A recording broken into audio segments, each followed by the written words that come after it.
এ নিয়ে আলোচনার জন্য স্টুডিওতে আছেন সহকর্মী ওমর ইরান। ইরান, আপনাকে স্বাগত জানাচ্ছি। আজকে তো যুদ্ধের 10ম দিন এবং এই যে সংঘাতের সবশেষ পরিস্থিতি যদি একটু জানাতেন। গতকাল আপনি জানেন ইমদাদ যে তেহরানের প্রথমবারের মতো জ্বালানি স্থাপনায় যখন হামলা হলো তখন আসলে আমরা দেখেছি যে আকাশে যে কালো মেঘের কুণ্ডলী এবং অস্বাভাবিক যে আসলে প্রকৃতি সেটির প্রভাব এখনও তেহরান জুড়ে রয়েছে এবং যুদ্ধের দশমতম দিনে এসে যুক্তরাষ্ট্র এবং ইসরায়েল আপনি জানেন যে তেহরানের পাশাপাশি এখন তারা কোম শহরকেও নিশানা করেছে। বিশেষ করে তারা কিন্তু বেছে বেছে একেবারে বেসামরিক স্থাপনাগুলোতেও তারা হামলা চালাচ্ছে, যদিও তারা অস্বীকার করছে।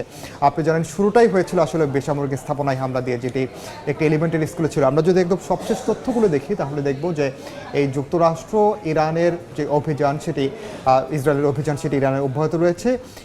ইরানও কিন্তু থেমে নেই, তারাও হামলা পাল্টা প্রতিরোধ করার চেষ্টা করছে। বিশেষ করে ইসরায়েলের তেল আবিব হাইফাই ক্ষেপণাস্ত্র হামলা হচ্ছে। এর আগে আমরা দেখেছি বন্দরনগরীতেও হয়েছে।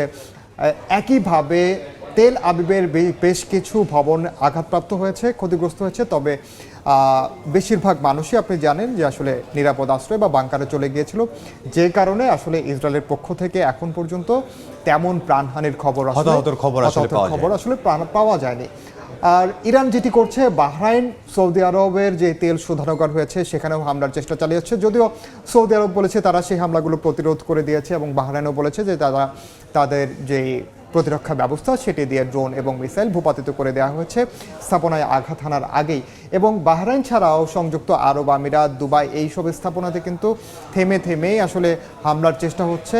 যদিও এইসব স্থাপনায় হামলা আসলে করবে না ইরান জানিয়েছে, তবে ইরান বলছে যে যুক্তরাষ্ট্রের যেই মার্কিন ঘাঁটিগুলোকে তারা যেভাবে প্রশ্রয় দিচ্ছে সেই সব জায়গা থেকে তাদেরকে সরে আসার বারবার আহ্বান জানানো হচ্ছে। এবং আরেকটি বড় বিষয় যে মোজতবা খামেনির নেতৃত্বে আনুগত্য জানিয়েছেন শীর্ষ নেতৃবৃন্দ, অর্থাৎ ইরানের সামরিক বাহিনী থেকে শুরু করে আয়াতুল্লাহ মোজতবা খামেনির অধীনে যেসব সার্বভৌম প্রতিষ্ঠান, যেসব প্রশাসনিক প্রতিষ্ঠান রয়েছে তারা আসলে আনুগত্য জানিয়েছে।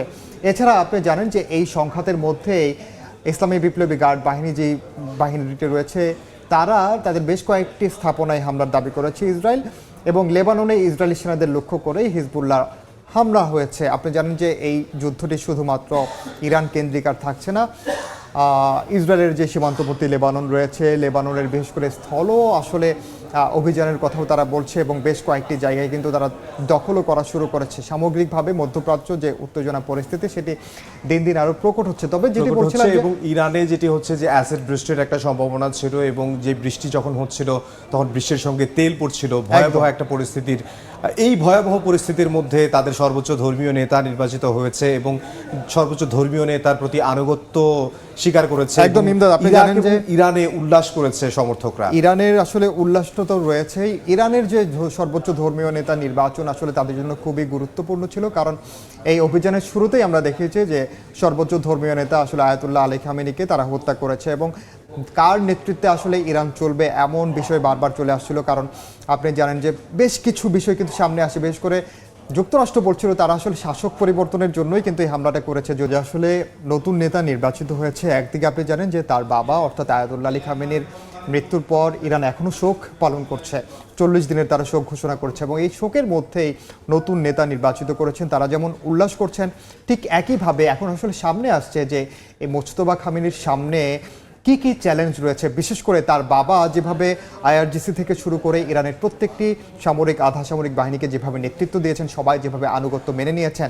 পুরো বিশ্বের সঙ্গে তিনি যেভাবে আসলে প্রতিক্রিয়া জানিয়েছেন এবং ডিল করেছেন, সেটি তার ছেলে কতটা করবে। কারণ এখন ইরান তার তো মোজতবা খামেনি তার তো একটা প্রভাব ছিল এর আগেও, যখন তার বাবা ছিল আয়াতুল্লাহ খামেনি সর্বোচ্চ ধর্মীয় নেতা, আপনি জানেন যে তার প্রভাব ছিল, তার উপর কিন্তু প্রভাব ছিল, যেহেতু তার বাবা একজন শীর্ষ ধর্মীয় নেতা ছিলেন। তিনি আনুষ্ঠানিকভাবে সরকারি কোনো আসলে দায়িত্বে না থাকলেও তার বাবার ছেলে হিসেবে তিনি বিভিন্ন জায়গায় কিন্তু আসলে যেতেন এবং তার যেই সেই নেতৃত্ব দৃঢ়চেতা মনোভাব সেটি কিন্তু বজায় রেখেছেন এবং মানুষ তাকে আগে থেকে সমীহ করতেন। এই চ্যালেঞ্জ মোকাবেলা করা, যেটি আপনি বলছিলেন, চ্যালেঞ্জ আসলে তার সামনে আছে সেই মধ্যে কিন্তু ইরান যেমন আসলে যুদ্ধের কারণে একটি চ্যালেঞ্জে, আপনি জানেন যে এই যে গতকাল যে জ্বালানি স্থাপনায় জ্বালানি মজুত আকারে হামলা হয়েছে সে কারণেও কিন্তু এখন নাগরিক জীবনেও কিন্তু সেটির প্রভাব পড়তে শুরু করেছে। কারণ আপনি জানেন যে ইরান কখনোই আসলে তেল নিয়ে গ্যাস নিয়ে তাদের কখনো চিন্তা করতে হয়নি, দাম নিয়ে তো অবশ্যই না। তাদেরও আসলে দৈনিক কতটুকু তেল নিতে পারবে তাদেরও একটি সীমা বেঁধে দেওয়া হয়েছে গতকাল থেকে। এই হামলার পর থেকে আগে তারা 30 লিটার নিতে পারতো, এখন তাদেরকে 20 লিটার নিতে পারবে এমন একটি সীমা নির্ধারণ করে দেওয়া হচ্ছে। ইরানে যেমন করে আসলে তেলের প্রভাবটি পড়ছে, যুদ্ধের প্রভাব পড়ছে, পুরা বিশ্বেও আসলে এই প্রভাবটা পড়ছে। আমরা দেখতে পাচ্ছি যে এই জ্বালানির দাম কিন্তু বিশেষ করে ইউরোপের দেশগুলোতে কিন্তু হু হু করে বেড়েছে এবং শুরুর দিনে আমরা দেখেছি 50% পর্যন্ত বেড়েছে। এবং এই সপ্তাহে জ্বালানি সংকট নিয়ে ইউর যে সমন্বয় দল রয়েছে তারা জরুরি বৈঠকে বসবে। শুধু ইউর সমন্বয় দলই নয়, এমনকি জ্বালানি মজুদ নিয়ে আসলে কোন দেশের কী পরিমাণ জ্বালানি মজুদ আছে, তারা কতদিন চলতে পারবে সে নিয়ে শিল্পোন্নত দেশগুলোর যে জোট রয়েছে G7 তারাও কিন্তু আলোচনায় বসবে। এছাড়া আপনি জানেন আমাদের যদি এশিয়ার কথা বলি, এশিয়া অঞ্চলের কথাও যদি বলি, ভারতে কিন্তু এর মধ্যে চাপে পড়ে গেছে। তারা তাদের দেশে এলএনজির দাম বাড়াতে গতকাল বাধ্য হয়েছে বিগত কয়েক দশকের মধ্যে, এবং যে কারণে তারা কিন্তু বড় ধরনের সংকটের একটি আশঙ্কা করছে।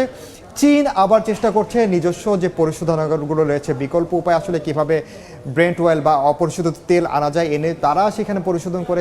সবচেয়ে বেশি তো আসলে বিপদে পড়ার কথা চীনের, কারণ চীনই তো সবচেয়ে বেশি আসল আসলে ক্রেতা, মূল ক্রেতা ইরানের তেলের। এবং আমরা যদি ইরান বাদেও যদি সংযুক্ত আরব আমিরাত, কাতারের কথা বলি, তারাও কিন্তু উৎপাদন কমিয়ে দিচ্ছে, কোনো কোনো জায়গায় বন্ধ থাকছে, যে কারণে আসলে সংকটগুলো বাড়ছে। আসলে তেলের দাম যেমন করে বাড়ছে, তেলের দাম বাড়ার সঙ্গে সঙ্গে আপনি জানেন যে আমাদের যে দৈনন্দিন জীবন যেটি, সেখানেও কিন্তু এর মধ্যে প্রভাব পড়তে শুরু করে। বিশেষ করে স্বল্পোন্নত দেশগুলো কিংবা তৃতীয় বিশ্বের যে দেশগুলো, তাদের অবস্থা, সংঘাত হয়, যখন যুদ্ধ লাগে, তখন বড় দেশের থেকে ছোট দেশগুলোই আসলে সবচেয়ে বেশি ক্ষতিগ্রস্ত। আর সবচেয়ে বড় কথা, এখন পর্যন্ত আসলে দেশগুলো তাদের যে মজুদ দিয়ে সেটি দিয়ে চলছে, যে কারণে তাৎক্ষণিক প্রভাব এখনো টের পাচ্ছে না, কিন্তু এই টেরটি আসলে পাবে আগামী ঠিক 2 থেকে 3 সপ্তাহ পরে, যখন মজুদ শেষ হতে শুরু করবে এবং সরবরাহ যখন সংকট আরো তীব্র আকার ধারণ করবে।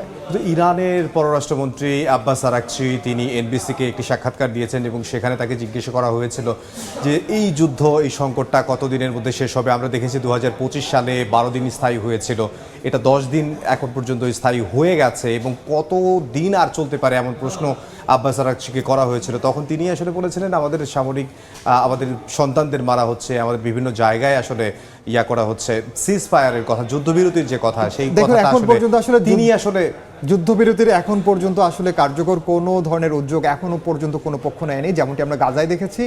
একই পরিস্থিতি কিন্তু এখানে রয়েছে। আপনি জানেন মার্কিন প্রেসিডেন্ট ডোনাল্ড ট্রাম্প এক ধরনের জিদ ধরেই বসে আছেন, যে আসলে তিনিই মূলত শুরু করেছিলেন যে শাসক পরিবর্তনের চেষ্টা হিসেবে, সেটি তিনি পারেননি, এটি তার ইগোতে লেগেছে এমনটা অনেকে বলছেন, এবং যে কারণে এটির তিনি শেষ দেখতে চান। কিন্তু তার যে ব্যয় সেটি কিন্তু প্রতিদিন বাড়ছে। আসলে কতদিন আসলে ট্রাম্প এটি চালাবেন, এটি আসলে এখন বড় প্রশ্ন। যে আমরা আসলে চাচ্ছি খুব দ্রুত এটি একটা যুদ্ধবিরতির পর্যায়ে যাক।